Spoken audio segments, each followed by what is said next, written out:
Est-ce que le peuple congolais attend vraiment l'élection du Sénat ou non, on attend autre chose? Ça va déjà en pêle-mêle, c'est un conglomérat des gens. Je voudrais pas faire des fixations sur des personnes ici, mais allez-y voir, c'est ce qu'on nous présente comme le bureau qui risque d'être le bureau du Sénat. Vous allez comprendre que le Congo n'a pas de chance. Que de gens avec un passé lamentablement... Je me retiens de donner ce qualificatif qui, du reste, serait une qualification à sa juste valeur de certaines personnes. Quand je vois Aguito, je vois Bahati, je vois Idriss. C'est quel pays ça? Ça dit que ces gens-là sont des sages. Après que le Parlement aura tranché sur quelque chose, on envoie à ce bureau-là pour valider. C'est quel bureau que vous nous présentez? Des gens qui ont des passés, qui ont sur leurs épaules des crimes financiers contre le pays. Ces personnes ne sont pas dignes de confiance. Ces personnes, dans un passé très récent, ont mal géré les affaires de la République.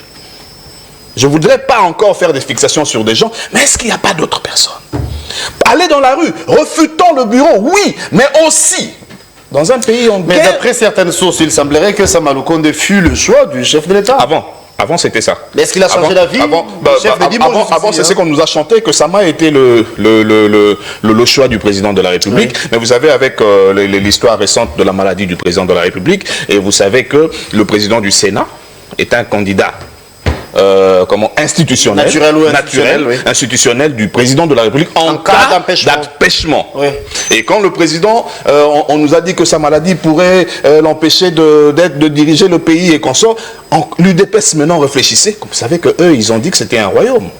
C'est-à-dire qu'ils commençaient à réfléchir, est-ce qu'on peut envoyer Roger Tshisekedi? Est-ce que au cas où Tshisekedi Félix ne serait pas en mesure de gouverner le pays, Roger... Mais non, mais ça, c'est quel pays nous sommes? Nous sommes dans un pays qui se veut être démocratique. Donc, encore ce que vous dites, l'IDPS a changé sa façon de voir des choses. Seulement, le chef de l'État serait un peu... Changer pour l'UDPS, c'est notre source de tous les jours. L'UDPS vient le matin avec une histoire, le soir, c'est une autre. Il faut féliciter l'Union sacrée. Nous ne sommes pas dans une sorte d'une doctrine de Magister Dixit et que tout le monde s'incline. On a laissé la latitude à tout le monde de s'exprimer. Et je crois que ça, c'est un droit qui revient à l'Union sacrée. C'est un droit qui revient au chef direct de l'Union sacrée, qui est le président de la République. Je comprends votre inquiétude. Vous voulez amener un parallélisme par rapport à ce qui s'est fait à l'Assemblée nationale. Exactement. Les méthodes peuvent changer d'un moment à un autre. Surtout que lorsque ces méthodes-là ne fâchent pas la législation ou bien les lois de la République. Si au niveau de l'Assemblée nationale, nous sommes passés par la première phase primaire afin de se choisir celui qui allait être l'étiquette commun de l'Union sacrée, et qu'au niveau du Sénat, on estime que chacun puisse apporter son énergie, puisse apporter son intelligence au bénéfice de cette chambre. Je crois que la responsabilité ici revient au sénateur. Je suis d'accord qu'on fasse une analyse du passé de chacun pour dire que tel a déjà géré, qu'est-ce qu'il n'a pas fait là où il était, qu'il aimerait apporter comme nouveauté au niveau du Sénat. Et nous savons très bien que les attributions du Sénat sont connues. C'est pas la première fois que le Rwanda, aujourd'hui nous allons mettre Nanga dedans, le Rwanda et Nanga font ce qu'ils sont en train de faire pendant la trêve. Les deux parties se disent, ben voilà, nous allons observer une trêve, parlons-en. Et nous perdons un territoire. Mais où étaient nos services de renseignement? Où était l'armée? Moi j'ai dit, quand un territoire tombe, il faut faire tomber le numéro 1 de la DEMIAP, il faut faire tomber le ministre de la Défense. Ils sont absents. Quand on observe la trêve, ça ne signifie pas que les armes ne peuvent pas tirer. Quand eux ils tirent, nous devons tirer aussi. Mouzé avait dit, la guerre sera longue et populaire. Nous devons nous organiser pour nous défendre, même avec les moyens de bord. Et ce qu'on ici, c'est de faire la guerre contre les Rwandais. C'est de faire la guerre contre l'Ouganda. Vous imaginez à un instant, si nous récupérons même un territoire seulement du Rwanda, convaincu que... si nous récupérons un seul territoire du Rwanda, le même jour les Européens, le même jour Kagame demandera un cessez-le-feu et fera avec nous des négociations sincères. Le procès Force du Progrès va aboutir, va naître, va accoucher d'une souris. Nous le savons. Parce que aucun procureur n'aura le courage d'arrêter ne serait-ce qu'une seule personne du Force du Progrès. Ce sera par complaisance ou bien ils auront peur d'après vous? Ils ont peur, les deux. De quoi? Peur de quoi? Vous savez, ces gens-là, parce que la force reste ils font la loi. Hein. Ils font la loi. Eux ils font la loi. La Force du Progrès fait la... Ils sont appréhendés, hein, ils sont neutralisés. Le soubassement est là. Vous avez vu lors de l'APK qui ont fait la passation de pouvoir. C'était qui? Le monsieur de la Force du Progrès disait quoi? Vous allez le faire parce que nous sommes dehors. Et s'ils arrivent ici, même toi et moi, on va rester ici. On appelle Kilimba Limba, il va, au besoin, il peut éteindre son téléphone. Sérieux? C'est ça ce qu'eux nous ont emmené comme justice à la RDC. C'est ce que l'Union sacrée a pondu comme justice. Ils font la loi. Nous ne vivons plus. La quiétude n'est plus le chef de Quinois, de Congolais, à cause de vous. Nous sommes au Congo. Cette Force du Progrès, vous savez qu'à un moment donné, on avait donné la charge. Ils sortaient des caisses de l'État. Plus de 2 millions de dollars chaque mois pour donner à ce que vous appelez aujourd'hui Force du Progrès, qui était encadré par celui qu'on a donné l'INPP, qui lui-même ne sait à peine écrire son nom. Joël, je te salue de là où tu es un bon frère, je te connais. Tu traverses de moments difficiles. C'est pourquoi la Bible que tu lis a toujours dit, avant de parler, il faut tourner sa langue. J'ai suivi ta vidéo, tu as évoqué aussi cet aspect de choses. Alors il a présenté des excuses, cher Joël, on est de caractère, hein, surtout dans très cher Kilimba Limba, Joël a présenté des excuses, mais il n'avait pas tort sur toute la ligne. À un moment donné, il y a le temps aussi qu'il avait utilisé. C'est bon, j'ai dit, il n'avait pas tort à 100%. Il a dit des choses vraies, certaines choses sont vraies, mais le ton, comme je dis, tu peux aimer manger un plat, mais si on te sert ton plat préféré dans une assiette sale, tu ne manges pas. L'assiette de Joël n'était pas propre, raison pour laquelle il vit aujourd'hui entre deux maisons, entre deux heures. Force à toi Joël, Kilimba Limba c'est un général, il a un cœur, c'est un humain. Je crois qu'il va... Ils ont porté plainte de massacre. Ils ont eu le temps d'échanger. Nous savons comment ça se passe ici. J'ai suivi un avocat qui a déposé une plainte contre Joël, donc du coup, ça complique la situation. Que c'est quelqu'un qui est en train de faire l'apologie et la gloire de la violence. Il vous dit tout à l'heure ici, les gens qui ont été arrêtés et présentés à la justice, ce sont des innocents. C'est ça le terme utilisé. J'ai dit innocent. C'est ça le terme utilisé. Heureusement, vous aurez le temps de suivre l'émission.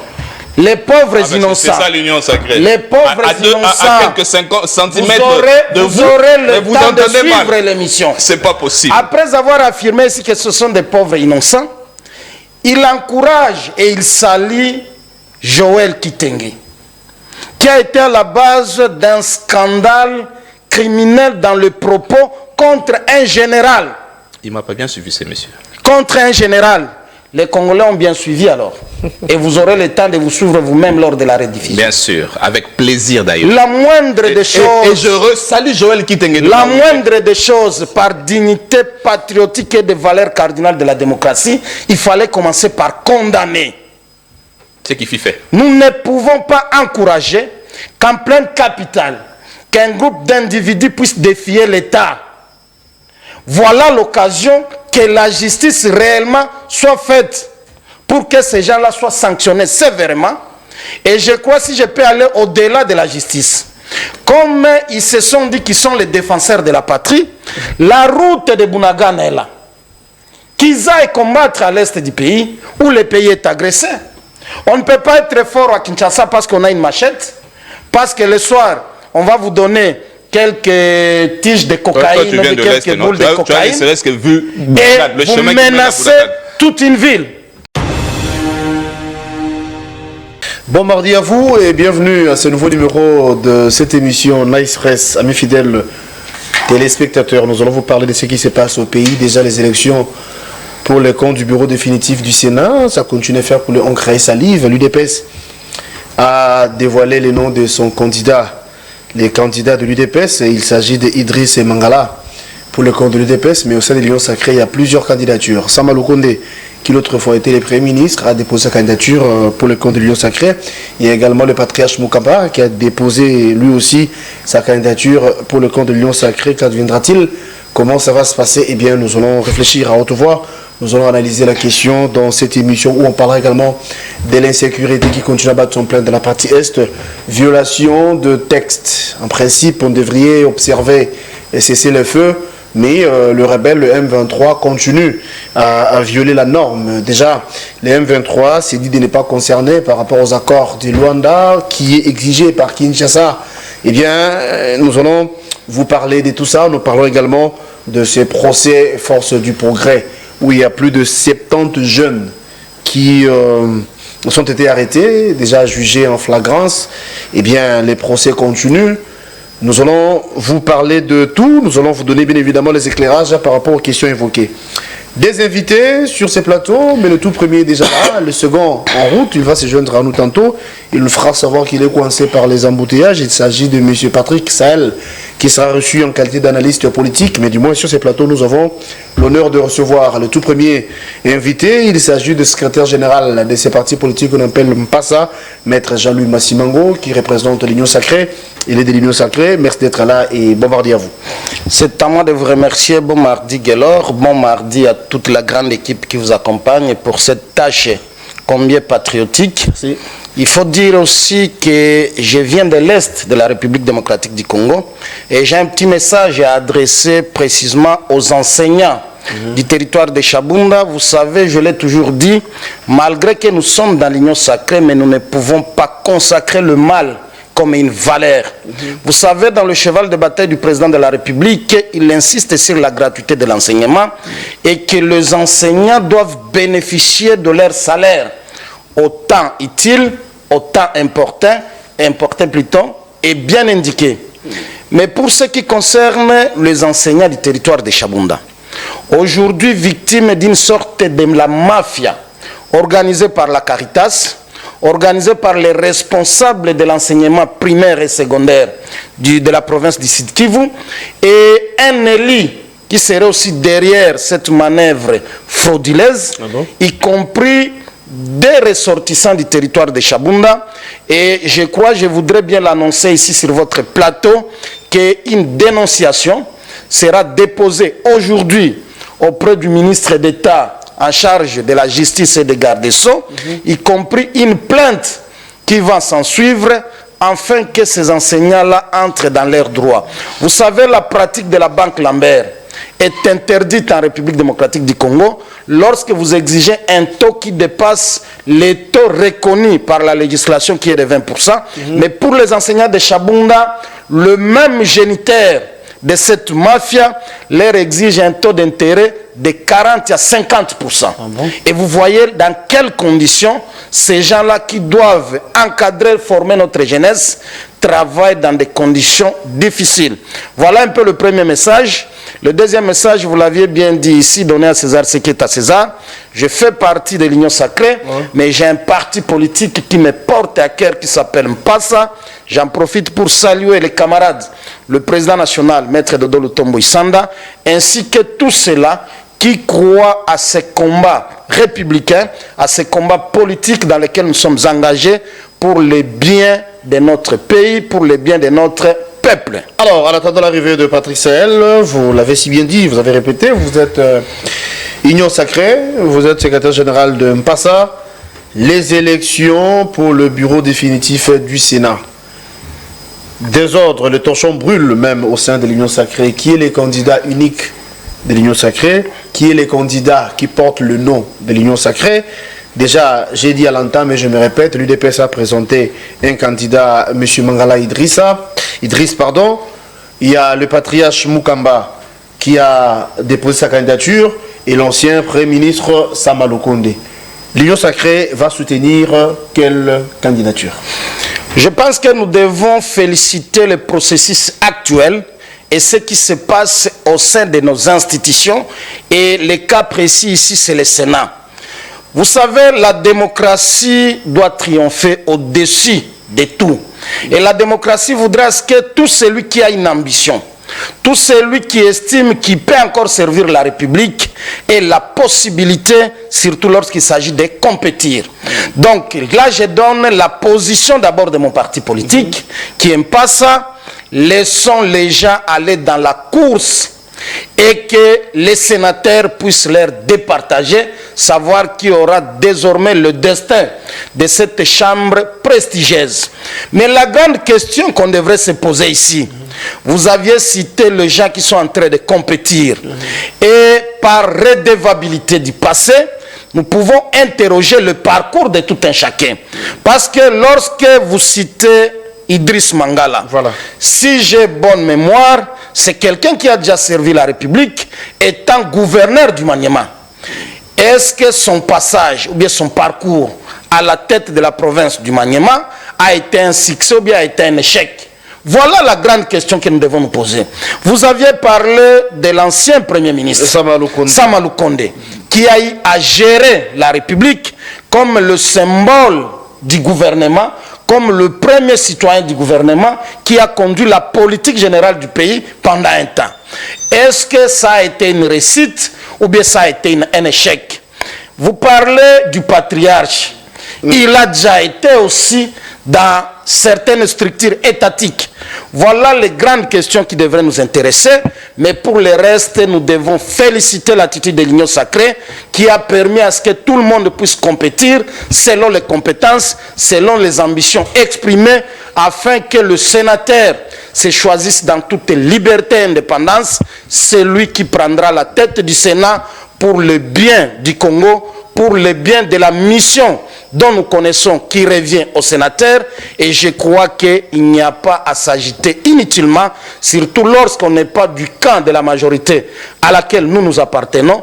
Nous disons libre choix au sénateur, et que celui qui va gagner au nom de l'Union sacrée, va gagner au nom de la République et va gagner au nom du président de la République, qui aimerait avoir des institutions fortes dirigées par des patriotes qui sont dotés d'un esprit du patriotisme, tout en sachant que le Congo doit gagner dans tout ce que nous faisons. Alors, nous parlons des élections du bureau définitif du Sénat. Comment ça va se passer? Plusieurs candidatures, donc il y a des désordres, on va le dire sans embâche, au sein de l'Union sacrée. Vous étiez prévenu que nous allons recevoir également M. Patrick Sahel, reçu en qualité d'analyste politique. Déjà, les élections, il y a un ticket ou encore un candidat de l'UDPS, Idriss Mangala. Il y a le patriarche Mukamba qui a déposé sa candidature. Il y a également l'ancien Premier ministre Samalou Kondé. En son temps, il y a eu primaire au sein de l'Union sacrée pour désigner qui allait être le président de l'Assemblée nationale. Pourquoi l'Union sacrée n'a pas pu procéder de la même manière pour éviter peut-être ces spectacles qui, dirait, ça ne semble pas être intéressant? Merci beaucoup, très cher frère. Merci. Excusez-moi pour le retard. Vous savez comment Kinshasa est très mal gouverné dès le début par Bumba, qui ne sait même pas si comment on va réguler la route, alors que lui, il avait mis son quartier général quelque part ici en ville. Allez-y voir comment ça se passe. Déjà, j'avais dit ici que je n'ai pas foi en lui. Il suffit de voir sa prestance. Tu comprends que ce monsieur, il ne faut rien attendre de lui. Alors, ceux qui sont autour de Bumba, je vois un frère à nous qui est directeur de cabinet essayer de travailler à la place de celui qui risque de patauger. Je présente mes excuses aux téléspectateurs pour le retard. Je salue mon co-débatteur. Merci beaucoup. Quand vous parlez de l'Union sacrée, je ne sais pas si vous parlez de quel pays. C'est quelle Union sacrée dont vous parlez?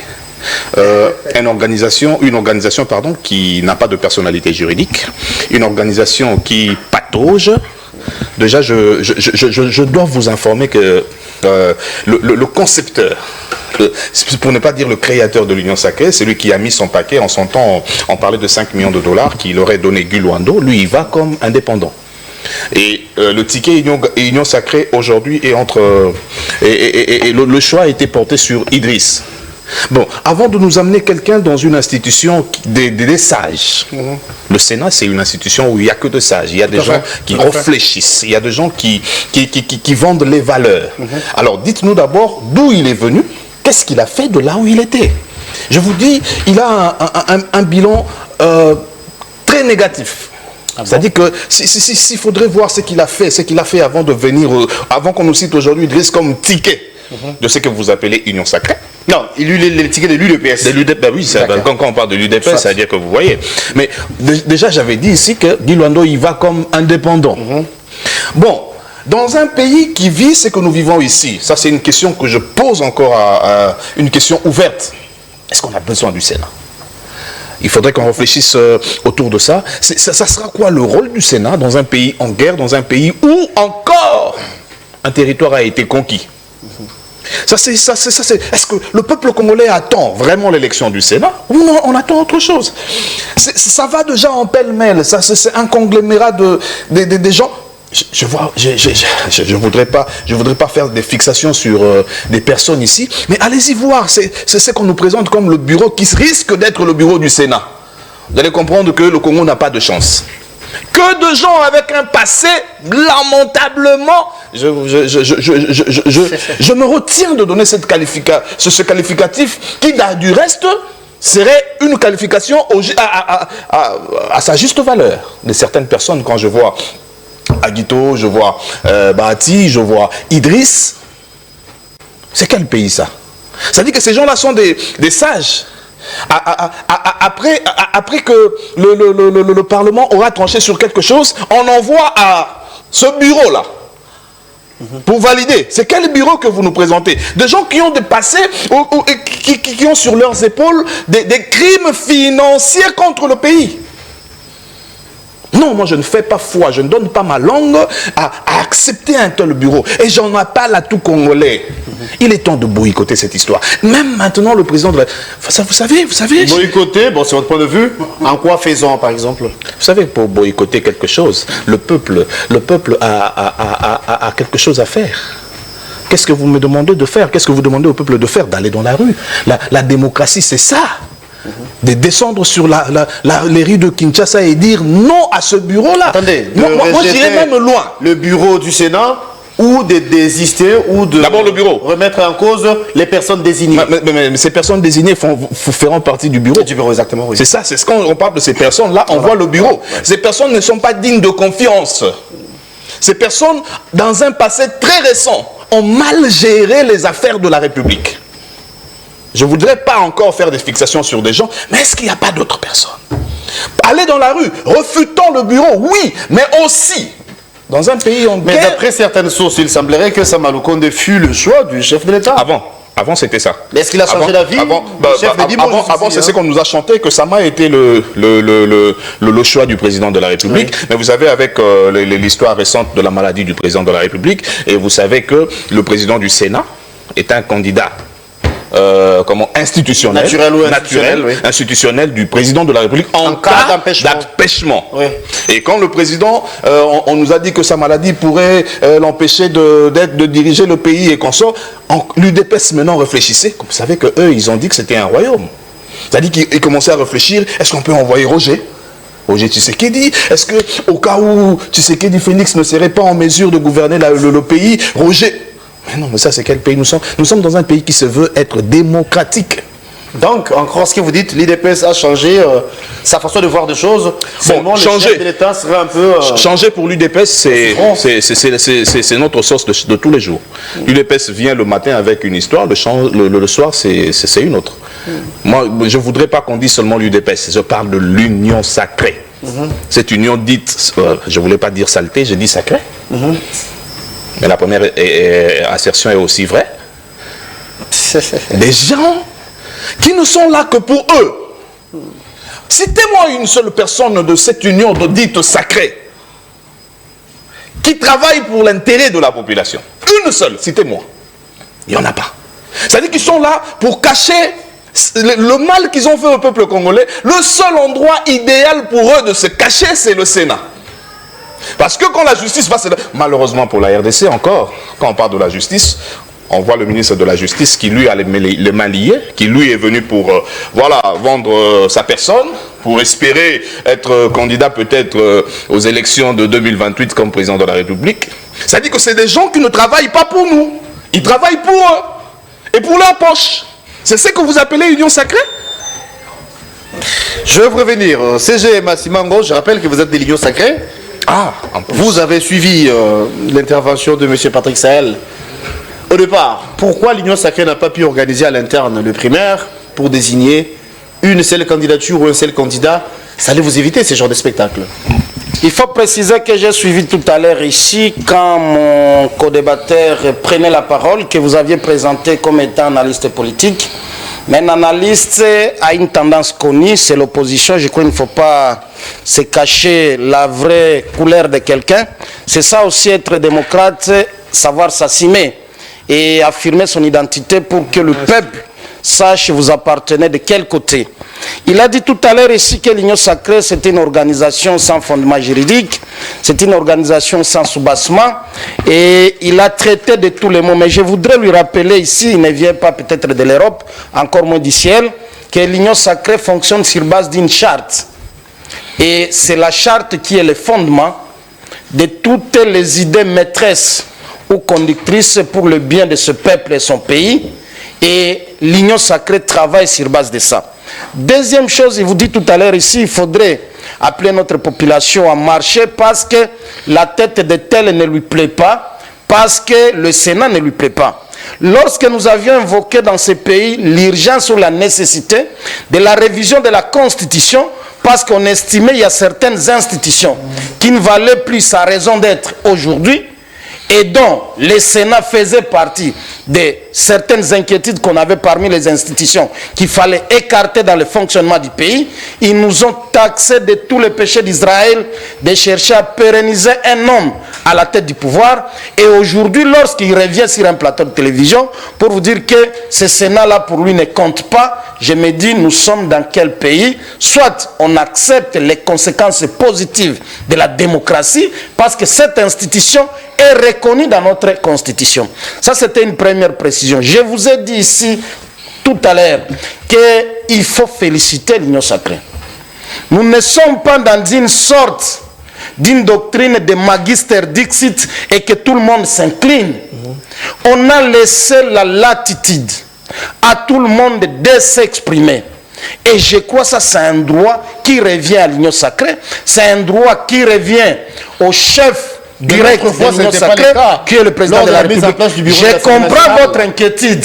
Vous voulez amener un parallélisme par rapport à ce qui s'est fait à l'Assemblée nationale. Exactement. Les méthodes peuvent changer d'un moment à un autre. Surtout que lorsque ces méthodes-là ne fâchent pas la législation ou bien les lois de la République. Si au niveau de l'Assemblée nationale, nous sommes passés par la première phase primaire afin de se choisir celui qui allait être l'étiquette commun de l'Union Sacrée, et qu'au niveau du Sénat, on estime que chacun puisse apporter son énergie, puisse apporter son intelligence au bénéfice de cette chambre.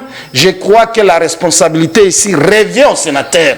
Je suis d'accord qu'on fasse une analyse du passé de chacun pour dire que tel a déjà géré, qu'est-ce qu'il n'a pas fait là où il était, qu'il aimerait apporter comme nouveauté au niveau du Sénat.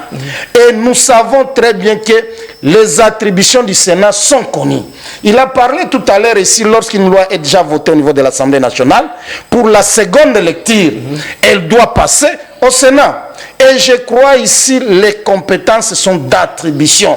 Il ne faudrait pas chercher au niveau du Sénat que le Sénat travaille comme gouvernement, que le Sénat se substitue à l'Assemblée nationale, que le Sénat se substitue à la société civile et que le Sénat marche selon sa volonté, selon sa vision. Non, il y a un règlement qui recadre ou bien qui encadre et oriente la manière du fonctionnement du Sénat. Moi, je pense à ce stade, il faudrait mettre l'intérêt du pays avant. Dire aux sénateurs que le deuxième mandat que nous traversons aujourd'hui, c'est un mandat crucial, que ce soit pour notre peuple, que ce soit pour l'Union Sacrée. Je l'ai toujours dit, et je crois que je suis le premier à le dire, et je ne cesserai pas de le dire. Si nous fonctionnons mal durant ce deuxième mandat, ça va compromettre au dauphin du président de la République, qui sera candidat en 2028, qui doit hériter le passif et l'actif de la gestion actuelle. Donc, tout un chacun, selon la responsabilité qu'il a, il a intérêt de donner le meilleur de soi-même pour le bien de notre peuple. Et à un certain moment, évitons d'être toujours les prophètes de malheur et de la malédiction de nos institutions et de notre pays. Nous devons incarner le sens du patriotisme pour se dire qu'au-delà de nos divergences, il faudrait que le pays soit bénéficiaire de notre intelligence. Et je crois, je souhaite bonne chance à celui qui sera voté par ses pairs, que ce soit Samalou Konde, que ce soit les patriarches, que ce soit Idriss Mangala, que ce soit, je crois que le meilleur gagnera parmi eux et nous l'attendrons au travail. Le Congo a besoin du résultat et le reste c'est de la distraction pure et simple. Et il est temps ainsi que notre peuple ouvre grandement l'œil et ne puisse pas être emporté par des discours mensongers, par des discours qui vont amener le pays dans le chaos, mais plutôt compter sur les valeurs qui peuvent nous faire avancer. Mais du fait que vous êtes Union Sacrée, il y a lieu d'avoir ce genre de précision. Qu'est-ce qui fait qu'il y ait changement? L'autre fois ou hier, le choix du chef de l'État, c'était Samalou Konde, mais aujourd'hui l'UDPS pense revisiter les tirs. Vous savez que la politique change selon les contextes. Si vous estimez que hier c'était Samalou Konde et que vous aviez vu un communiqué signé par le président de la République, que c'est Samalou Konde qui est son choix, il serait souhaitable de présenter ces documents-là ici. Mais moi, je vous dis, comme compatriote digne de ce pays, comme un membre de l'Union Sacrée, comme un acteur politique actif de ce pays, je crois que laissons les gens compétir et que le meilleur gagne. Et désormais, celui qui va gagner, c'est celui qui sera le choix des sénateurs, celui qui sera le choix du président de la République, celui qui sera le choix de l'Union Sacrée. Que le meilleur gagne, vous l'avez si bien dit, M. Patrick Sahel. Je sais que vous allez rebondir par rapport à ce que venait de dire le secrétaire Jean-Louis Massimango. Évidemment. Mais du moins, on prend la deuxième question en même temps. Donc nous allons faire d'une pierre deux coups. Bon, vous réessayez d'abord, puis la question viendra après. Je commence par la fin de M. Jean-Louis. Il a dit la politique change selon les contextes. Non. C'est pourquoi vous avez inventé un terme qui dit la politique est dynamique. Non, la politique n'est pas dynamique, c'est le politicien. Parce que la politique a des bases. C'est-à-dire qu'il y a des règles qu'on ne peut pas s'en en passer. C'est-à-dire que c'est vous, les politiciens, entre guillemets, véreux, qui changent selon le contexte. Bon. Très cher Jean-Louis, le secrétaire général a parlé de le changement de la Constitution qui, eux, avaient proposé. À un moment donné, la population... Bon, je crois que c'est... Quand il dit nous, je ne sais pas s'il m'a déjà mis du côté de l'opposition. Non, je suis indépendant. Il faut faire cette nuance entre l'indépendant... Je ne suis pas neutre, mais je suis indépendant. Vous savez, avant de changer la Constitution, ou même de changer quelques articles de la Constitution, regardez un peu les éléments qui entrent en compte. Il faudrait voir l'historique de cette Constitution. La Constitution que nous avons aujourd'hui est née d'où? C'était quoi le leitmotiv qui a créé cette constitution? C'est né d'où? Deuxième chose, avant de changer la constitution, il faut un référendum. Il faudrait que le peuple dise oui au changement de la constitution. Avant de changer la constitution, nous voyons l'opportunité. C'était quoi l'opportunité pour vous de vouloir changer à tout prix cette constitution? Et pour changer la Constitution, la dernière des choses, c'est de mettre en place une équipe de sociologues et de politologues qui vont rédiger une nouvelle Constitution et seulement à la fin, donner aux juristes pour voir les textes pondus si ce sont des textes en règle avec le droit. Oui. Vous avez le temps suffisamment pour ça? Maître Jean-Louis, il est maître? Ah, bien évidemment, oui. Maître Jean-Louis, vous savez que le deuxième mandat n'est pas un mandat crucial. Le deuxième mandat, c'est un mandat de positionnement. C'est-à-dire que Tshisekedi est en train de faire son deuxième mandat, mais les gens autour de lui se positionnent. La pire, c'est-à-dire que la chose la plus mauvaise qu'on peut voir dans ce deuxième mandat, c'est que les gens qui sont autour de Tshisekedi se révoltent contre lui, parce qu'ils veulent se positionner pour 2028. Raison pour laquelle on avait dit, attention à qui vous avez donné l'Assemblée nationale. Attention à qui vous voulez donner le Sénat. Parce que c'est un mandat de positionnement. Mais quand on parle du changement de la Constitution, en ce temps-là, nous vous avons dit ceci. La seule chose qui retient Kabila de ne pas revenir au pouvoir, c'est cette Constitution ici.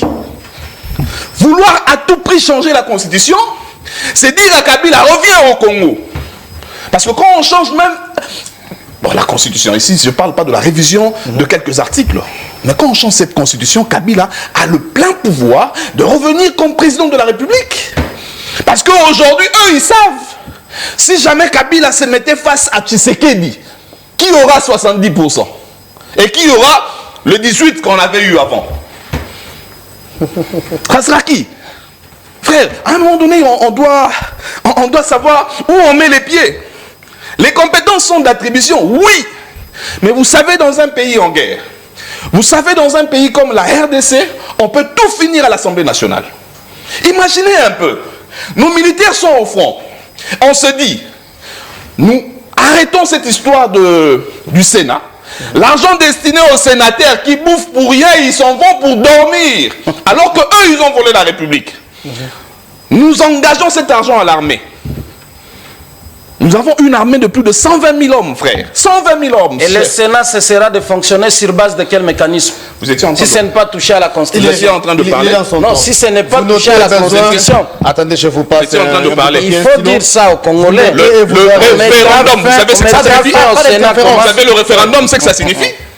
Si vous savez le référendum, c'est que ça signifie, alors nous pouvons utiliser la population. C'est pourquoi j'avais parlé, ça dit qu'on peut faire des signatures. On récolte plus de 100 000 signatures. La population dit non au Sénat. On va assurer cette histoire du Sénat, frère. J'espère que mon très cher maître, alors, il y a... Ben lui, il avait déjà... Il a eu le temps de mentir à la population. Son temps est fini. Posez-moi les questions, moi je vais répondre. Il a fini son temps. Sinon, je voulais dire par rapport à l'insécurité qui s'est vue au pays, il y a violation des accords, s'il fallait dire. On devrait en principe observer cesser le feu ou encore une trêve. Mais hélas, il y a des territoires qui tombent. Vous avez évoqué la question à l'entame. Par rapport à la situation sécuritaire, qu'est-ce que vous en dites? Qu'est-ce qu'on peut dire de la situation sécuritaire? Ce n'est pas la première fois que le Rwanda, aujourd'hui nous allons mettre Nanga dedans. Le Rwanda et Nanga font ce qu'ils sont en train de faire pendant la trêve. Les deux parties se disent, ben voilà, nous allons observer une trêve, parlons-en. Et nous perdons un territoire. Mais où étaient nos services de renseignement? Où était l'armée? Moi j'ai dit, quand un territoire tombe, il faut faire tomber le numéro 1 de la DEMIAP, il faut faire tomber le ministre de la Défense, ils sont absents. Quand on observe la trêve, ça ne signifie pas que les armes ne peuvent pas tirer. Quand eux ils tirent, nous devons tirer aussi. Et nous perdons comme ça. Le président était en Belgique, dans la situation dont vous connaissez. Nous compatissons pour lui. Mais les institutions dans notre pays n'étaient pas aussi en voyage comme le président. Mais comment on a perdu un territoire? Est-ce que ces gens-là aujourd'hui qui ont demandé qu'on fasse une trêve, nous savons très bien que le Congo combat seul contre tous. Qu'est-ce qu'on va dire maintenant aux Américains? Qu'est-ce qu'on va dire aux Français? Est-ce que notre service de renseignement est là seulement? Je referme la parenthèse. C'est une parenthèse que vous fermez rapidement. Mais nous avons un service de renseignement, un service intelligent. Comment on a perdu un territoire? Comment Nanga a avancé? Nanga avance avec les Ougandais. Ça, ce n'est pas un secret, ce n'est plus un secret. L'Ouganda qui fait semblant d'être notre allié avance avec Nanga. Le Rwanda est avec Nanga. La France est avec Nanga. Pendant que nous avons dit que la France était notre partenaire, la France est allée signer un contrat de plus de 300 millions de dollars d'armement avec le Rwanda. Est-ce qu'on peut faire confiance à de telles personnes? Moussé avait dit en son temps, nous allons utiliser les moyens de bord, c'est-à-dire la population. Il faudrait que la population reste en mode veille. Il faudrait que la population soit éveillée. Là où l'armée a failli, ça dit qu'au Congo, tout le monde doit devenir Ouazalendo. Pour que même pas un seul centimètre de nos terres ne soit entre les mains de l'ennemi. Parce que quand vous savez, il y a une différence entre la rébellion et le siège. Vous pensez vraiment que Nanga est en train de faire la rébellion? Pourquoi les territoires qui sont aujourd'hui entre les mains de Nanga sont seulement les petits territoires autour de Bunagana, de Kanyabayonga et trucs? Ils veulent assiéger un coin de la RDC. Et ce n'est pas n'importe quel coin. Parce que ce coin-là de la RDC, il y a des minéraux. Nanga n'a pas besoin d'arriver à Kinshasa. Même si Harry Magie peut faire une vidéo pour dire Kinshasa à bientôt, ils ne viendront jamais à Kinshasa. Ils n'en ont pas besoin. Ils veulent seulement se refaire des santé financières Ils veulent seulement récupérer ce qu'on a bloqué au Katanga. Eux, au moins, ils auront là-bas. Mais pendant ce temps, l'Union dite sacrée est ailleurs. Mais vous parlez de l'insécurité là-bas. Et pourquoi ne pas parler de l'insécurité ici à Kinshasa? Nous vivons l'insécurité matin, midi, soir. Il y a des gens qui se meurent. Nous allons évoquer le procès. Quel procès? Quel France procès? du Progrès, à la fin, je vais revenir parce que ça fait partie de l'insécurité, il faut dire les choses clairement. Insécurité à l'Est. Vous avez dit, vous avez suivi plutôt ce que venait de dire cher Patrick, que Nanga continue à gagner du terrain alors qu'on devrait en principe observer une trêve. Que fait Kinshasa? Alors que Kinshasa ne jure que sur les accords de Luanda et Nairobi, et les M23 s'est dit de ne pas être concernés par rapport à ce qui s'est passé à Nairobi ou encore à Luanda. Je ne savais pas que j'étais en face du porte-parole de l'ancien président de la République, le président Kabila, président honoraire, à qui il a vanté tout à l'heure ici, si on le mettait en compétition avec l'actuel président, qui gagnerait avec 70%. Regardez votre gestion. C'est son droit aussi. Regardez votre et gestion. c'est un choix. Je reviens à la question de la sécurité. Je voudrais d'abord apaiser les uns les autres que la sécurité n'a pas de couleur politique, c'est une affaire de nous tous. Je vous ai dit tout à l'heure, je viens de l'Est de la République démocratique du Congo il y a 2 semaines. La situation est calamiteuse. Il n'y a que celui qui n'aime pas le Congo qui peut croire à la bonne foi du Rwanda, à la bonne foi de l'Ouganda et tous les supplétifs qui nous font la guerre à l'Est du pays. Un belliquet n'écoute jamais la voix pacifique. Il faut lui répondre à la proportion des moyens utilisés pour récupérer nos territoires. Est-ce que c'est ce que nous faisons? Ils ont conquis nos territoires par la force du fait. Nous devons aussi les récupérer par la voie de la force du fait aussi. Okay. Voilà pourquoi nous devons nous organiser davantage. Et là, je reviens à la responsabilité de ceux qui nous gèrent dans le secteur de la défense, dans le secteur de la sécurité. Qu'il est temps qu'on s'organise davantage et quittons la distraction. Nous pouvons organiser autant de rencontres. Que ce soit ce qui s'est passé à Nairobi, que ce soit ce qui s'est passé en Ouganda, que ce soit ce qui continue à se passer en Angola, la solution ne viendra jamais de là pour que nous puissions récupérer les territoires conquis. Donc nous devons faire la guerre. C'est ce que vous voulez dire, hein? Nous devons faire la guerre contre ces agresseurs. Nous devons faire la guerre pour récupérer nos territoires conquis. Nous parlons aujourd'hui des territoires qui sont en train d'être récupérés par les rebelles. Mais nous ignorons la situation catastrophique des déplacés de guerre qui sont dans des camps, sans avoir à manger, sans l'eau, sans médicaments. Nous devons avoir un regard particulier à nos compatriotes de l'Est. Et je crois aujourd'hui l'Est du pays est en train d'être asphyxié par les Rwandais, par l'Ouganda. Voilà pourquoi nous nous encourageons le président de l'Assemblée nationale. Lorsqu'il est dans la diplomatie parlementaire, il fait savoir au monde que nous n'avons pas que les Rwandais comme agresseurs dans le contexte des pays des Grands Lacs, mais l'Ouganda aussi nous fait la guerre. L'Ouganda aussi nous fait la guerre et nous devons nous préparer pour une guerre populaire. Je suis d'accord avec la réflexion. Je suis d'accord avec la réflexion où la population doit se prendre en charge. Nous devons nous tous être transformés en Wazalendo pour défendre la patrie parce que la patrie est en péril. S'il vous plaît, qu'est-ce que nous cherchons concrètement? Vous avez dit tantôt que vous êtes d'accord avec ce que vient de dire M. Patrick. Monsieur l'opposant. Il a dit que Nanga s'avance avec l'Ouganda. Vous êtes sans ignorer que nous entretenons jusqu'ici des bonnes relations. Je vais aller à l'extrême. Des très belles relations entre nous et l'Ouganda via l'armée. Je parle bien sûr de cette mutualisation des forces.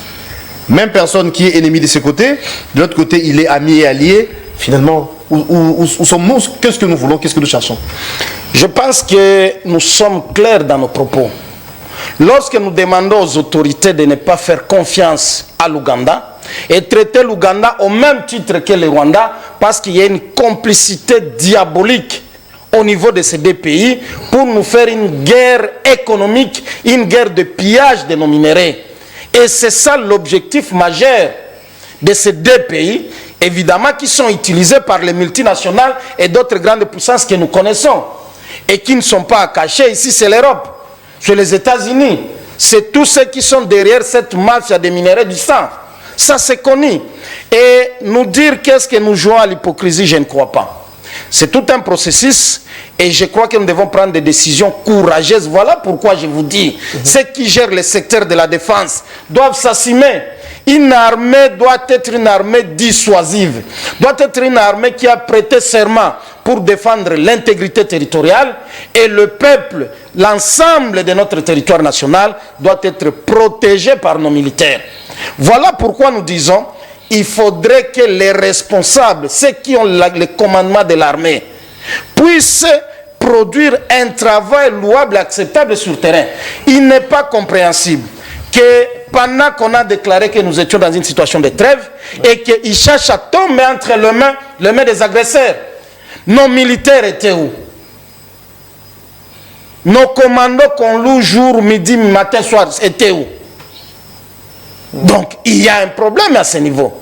En même temps, nous encourageons les Ouazalendo, la population qui a compris que nous devons nous prendre en charge. Vous savez, Mouzé avait dit une chose dans ce pays. Lorsque l'aventure de le mouvement qui peut être considéré comme grand-père de l'actuel M23 et consorts, lorsque le RCD a voulu menacer la ville de Kinshasa, Mouzé avait dit la guerre sera longue et populaire. Nous devons nous organiser pour nous défendre, même avec les moyens de bord.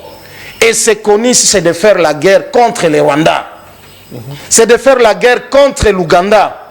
Vous imaginez à un instant, si nous récupérons même un territoire seulement du Rwanda, si nous récupérons un seul territoire du Rwanda, le même jour les Européens, le même jour Kagame demandera un cessez-le-feu et fera avec nous des négociations sincères. Fera avec nous des négociations sincères. Et je crois que les traîtres aussi qui sont au niveau de notre armée, les traîtres qui sont au niveau de notre service, nous devons les dénicher et ils doivent être sanctionnés. Et surtout que la loi de la programmation militaire, nous devons l'activer. Cette loi-là doit effectivement être mise en pratique pour que notre armée puisse être une armée réellement qui sait répondre à la menace, qui sait répondre à la guerre qui nous est imposée par les Rwandais. Et je crois que ce n'est pas de la magie, c'est une question de la volonté politique, une question de la détermination. Suivons l'exemple du président de la République, qui ne cesse pas de dire que nous devons nous tous être soudés comme un seul homme. Là, il n'y a pas à être analyste indépendant, il n'y a pas à être de l'opposition, il n'y a pas à être de la majorité. C'est une question du pays. Malgré que mon co-débatteur est en train de rappeler à tout moment qu'il compatit avec le président de la République, comme s'il était en contact permanent avec le médecin pour savoir l'évolution de la santé. Mais j'ai dit aux Congolais, le président se porte bien et d'ici peu, il sera avec nous. Il va nous revenir du Congo. D'accord. Il va revenir pour parachever son deuxième mandat, un mandat rempli d'espoir, un mandat qui doit être au service de notre peuple. Un mandat de tous les enjeux, encore certains. Alors, on va prendre la dernière question, le dernier sujet, mais je sais qu'il y aura encore des rebondissements. Évidemment, oui. Ça, c'est la logique. Procès, force du progrès. Vous et moi avions suivi ce qui s'est passé ici à Kinshasa. Il y a eu attaque d'une résidence. Ici, j'ai fait allusion à l'ex-président de la République, Joseph Kabila. Après, on a appréhendé les gens. Les procès étaient ouverts. Hier, il y a eu menace, une équipe ou encore les membres de ces mouvements qu'on appelle Force du Progrès. Il y a même une vidéo qui circule. Il y a un frère à nous, je crois, que vous connaissez, Joël Kitenge, qui, à son tour, avait menacé les autorités de la police. Aujourd'hui, il vit en clandestinité. Au regard de tout ça, quelles sont vos analyses? Qu'est-ce que vous dites, vous, personnellement, cher Patrick Sahel, par rapport à ces dossiers Force du Progrès? Parce que ça fait partie, bien sûr, de l'insécurité que vous aviez évoqué ici, au niveau de la ville-province de Kinshasa. Les affaires de ménage, je crois que je vais parler de ça après, à la fin. Ce sont les affaires de ménage, ils savent pourquoi. Très cher maître, très cher CG, avant de vouloir penser, avant de réfléchir comment prendre un seul territoire au Rwanda, remettez-nous d'abord Bunagana. Remettez-nous Ishasha, Kanyabayonga. Là, on sera en paix. Ne venez pas avec des réflexions cosmétiques. Le Congo, on a déjà entendu. C'est du déjà vu. Très cher maître, maître a dit, il n'y a que celui qui n'aime pas le Congo qui peut, ne serait-ce que coûter le Rwanda. Mais maître, allez consulter vos vidéos, vous allez voir quelqu'un qui a dit il fait froid. Quand Kagame a parlé, lui, il a cru. Est-ce qu'il aime le Congo? Là, vous accusez quelqu'un comme ça gratuitement à la télé, alors qu'il est même patron de l'Union sacrée. Très cher maître, quand je dis je compatis avec le président de la République, ça ne veut pas dire qu'il est extrêmement, très sévèrement malade. Ne serait-ce que faire un tour à l'hôpital et que la population dise que le président est malade. Nous compatissons, c'est un humain. Moi, au moins, je l'ai fait. Vous, à l'Union sacrée, vous attendez le pire. C'est pourquoi vous arrangez assez que Roger soit là. Il y a une guerre qui se fait entre Samalou Condé et Roger. C'est quoi la chose qui vous inquiète tellement comme ça? Vous ne compatissez même pas avec celui qui a fait 8000 km pour ne serait-ce que faire un check-up. Oui, moi, j'ai compati avec le président. Force du quoi? Force du progrès. Mais quand on parlait ici, quand on disait ici, ces gens-là avaient des cachots ici, ces gens-là sont allés trop loin. Ils ont mis de pancartes vers l'Imété. Stationnement 5000 francs, au vu et au su de tout le monde. Joël, je te salue de là où tu es un bon frère, je te connais. Tu traverses de moments difficiles. C'est pourquoi la Bible que tu lis a toujours dit, avant de parler, il faut tourner sa langue. J'ai suivi ta vidéo, tu as évoqué aussi cet aspect de choses. Alors, il a présenté des excuses, cher Joël, on est de caractère, hein, surtout dans très cher Kilimbalimba, Joël a présenté des excuses, mais il n'avait pas tort sur toute la ligne.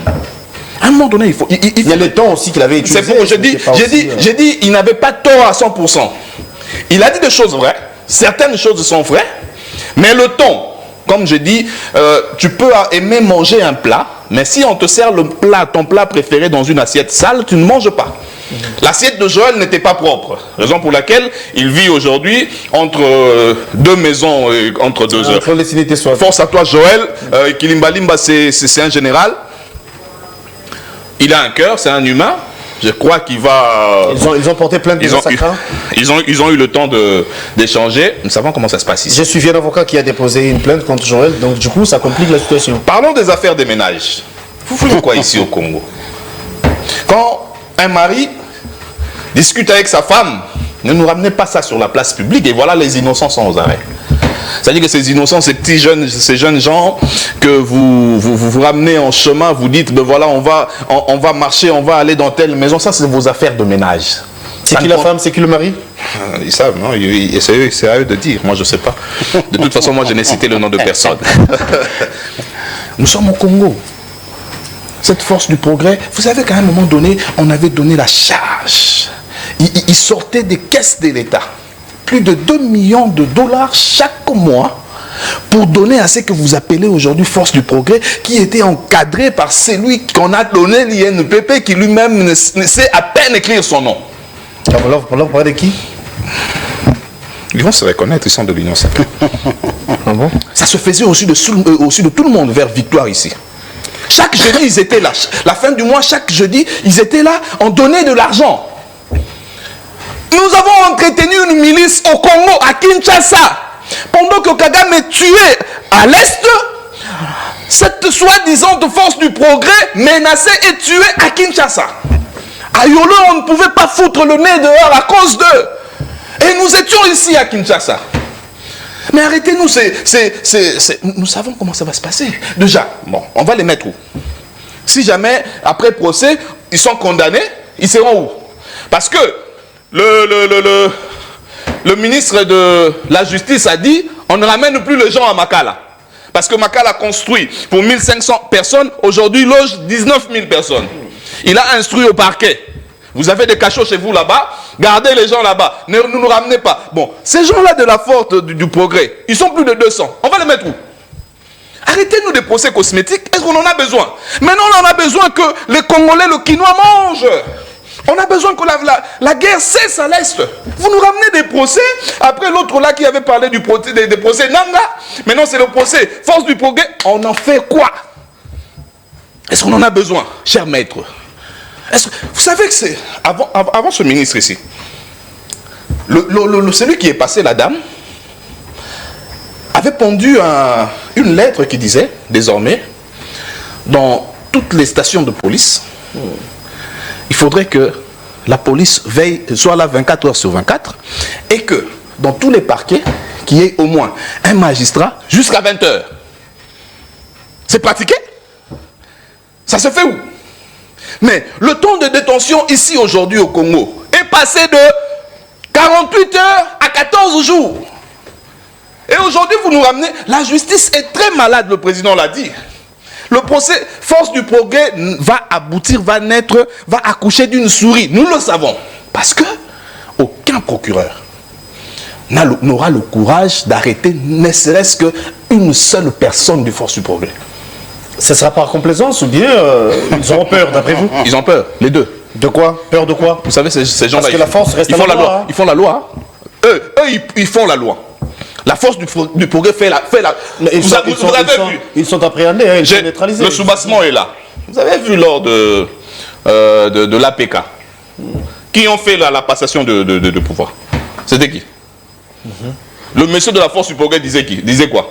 Vous allez le faire parce que nous sommes dehors. Et s'ils arrivent ici, même toi et moi, on va rester ici. On appelle Kilibalimba, il va, au besoin, il peut éteindre son téléphone. Sérieux? C'est ça ce qu'eux nous ont emmené comme justice à la RDC. C'est ce que l'Union sacrée a pondu comme justice. Ils font la loi.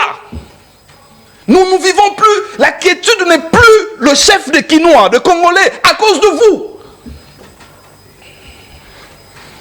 Entre guillemets, quand vous appelez maître, c'est maître... Maître Jean-Louis. Maître Jean-Louis, c'est un juriste, oui. Maître juriste, hein? Ouais. Il faut toujours dire ça, parce que quand on dit maître au Congo, il y a de maîtres... Couturier, il y a de maîtres sacrés. Non, lui, il est juriste. Je sais. Le maître avocat, oui. J'attends quelques articles de lui et ça me fera beaucoup de... On ne peut pas finir une émission avec un homme de droit sans qu'il y ait des articles. Parce que j'avais vu lors de... J'ai vu les magistrats tricher pour devenir magistrat au Congo. Vous voyez, non, maître, vous souvenez de ça, non? Il est temps que la RDC, qu'on mette la bonne personne à la place qu'il faut. Dans ce deuxième mandat, non pas deuxième, dans ce second mandat, parce que quand on parle de second, il n'y aura pas de troisième. Ne rêvez pas, il n'y aura pas de troisième mandat. Dans ce second mandat, qui est mandat de positionnement, si l'Union sacrée et l'UDPS étaient avertis, on n'aurait pas un caméra à la tête de l'Assemblée nationale. Si l'Union sacrée et eux là, et l'UDPS étaient avertis, on n'aurait même pas pensé donner à Sam Malukone le Sénat. Si l'Union sacrée et l'UDPS étaient avertis, ça ne serait pas Judith Souminois. En temps de guerre. Bon.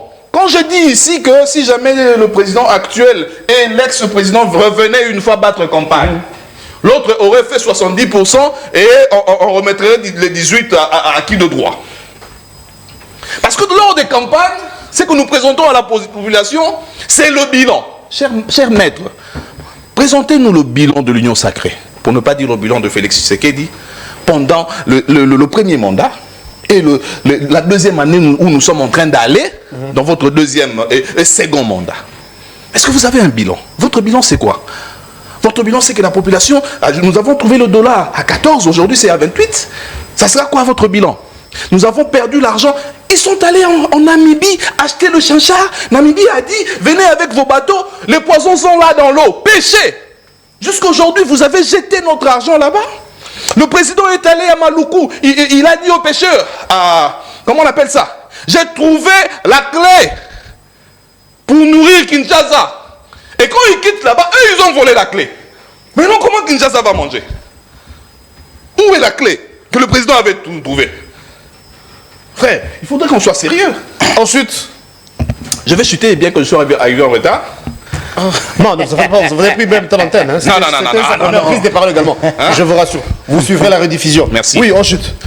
Très cher maître, vous qui êtes à côté du président de la République, vous qui chuchotez à l'oreille de ceux qui chuchotent à l'oreille du président, dites-leur que la population est en train de souffrir. Dites-leur que il reste peu pour que la population soit dans la rue. Ne vous attendez pas à ce que le Quinois, que le Congolais soit dans la rue. Ça sera plus fort. Plus fort que le printemps arabe. Je chute pour dire, lorsque c'est arrivé en France, le secrétaire de De Gaulle est venu annoncer à De Gaulle que la population était dans la rue. De Gaulle a posé la question, pourquoi le peuple se révolte? Et la réponse de son secrétaire c'était, non, Le peuple ne s'est pas révolté. C'est la révolution. Si vous attendez la révolution, faites toujours ce que vous faites là. Merci. Je rappelle que vous étiez reçu en qualité d'analyste politique. Indépendant. Cher Patrick Sahel, indépendant bien évidemment. Bien sûr. Merci d'avoir répondu à notre invitation. C'est moi qui vous remercie. Parti Révise, on peut vous retrouver prochainement. CG Massimango, Jean-Louis Massimango, vous êtes le secrétaire général de Mpassa, parti membre de l'Union Sacrée. C'est avec vous que nous avons bouclé la question sur rapport avec le procès Force du Progrès. Vous avez suivi, hein? C'est du remplissage, à en croire, cher Patrick. Ça ne va pas aboutir, mais sinon, qu'est-ce que vous en dites? Mais du moins, il y a une dame qui, du reste, hier était ex-première dame. Elle était indignée, elle était touchée ou menacée. Qu'est-ce que vous dites? Et puis c'est par là qu'on va se quitter. Merci beaucoup, cher Guélor. Je ne vais pas revenir sur tout ce qui a été malaxé ici par mon compatriote Patrick. Des fois, il parle de l'histoire des Mpiodi de Namibie. Il revient sur Maluku. Il parle des articles qu'il faut lui présenter. Et je crois, dans tout ce qu'il a dit, les Congolais n'ont rien retenu. La seule chose qui a été retenue ici sur votre plateau, et je crois que les Congolais sont d'accord avec moi, que c'est quelqu'un qui est en train de faire l'apologie et la gloire de la violence. Il vous dit tout à l'heure ici, les gens qui ont été arrêtés et présentés à la justice, ce sont des innocents. C'est ça le terme utilisé. J'ai dit innocent. C'est ça le terme utilisé. J'ai dit innocent. Heureusement, vous aurez le temps de suivre l'émission. Les pauvres innocents. C'est ça l'union sacrée. Les pauvres innocents. À quelques centimètres vous aurez le vous temps de suivre mal. l'émission. C'est pas possible. Après avoir affirmé ici que ce sont des pauvres innocents, il encourage et il salue Joël Kitenge, qui a été à la base d'un scandale criminel dans le propos contre un général. Il m'a pas bien suivi, ces messieurs. Contre un général. Les Congolais ont bien suivi alors. Et vous aurez le temps de vous suivre vous-même lors de la rediffusion. Bien sûr, avec plaisir d'ailleurs. La moindre des choses... Et je salue Joël Kitenge. La moindre des choses, par dignité patriotique et des valeurs cardinales de la démocratie, il fallait commencer par condamner. Ce qui fit fait. Nous ne pouvons pas encourager qu'en pleine capitale, qu'un groupe d'individus puisse défier l'État. Voilà l'occasion que la justice réellement soit faite pour que ces gens-là soient sanctionnés sévèrement. Et je crois, si je peux aller au-delà de la justice, comme ils se sont dit qu'ils sont les défenseurs de la patrie, la route de Bunagana est là. Qu'ils aillent combattre à l'est du pays, où le pays est agressé. On ne peut pas être fort à Kinshasa parce qu'on a une machette, parce que le soir, on va vous donner quelques tiges de cocaïne, quelques boules de cocaïne, et vous menacez toute une ville. Il a ne serait-ce que vu le chemin qui courage au général Kilimbalimba. Ils sont entretenus par courage. Ah ben là, il n'a pas entendu. C'est à lui qui a... Il revient, c'est lui qui allègue le fait. D'en apporter les preuves. C'était comme c'est celui qui affirme. Et il a même parlé de quelqu'un qui est à la tête de l'INPP, qui peine à écrire son nom.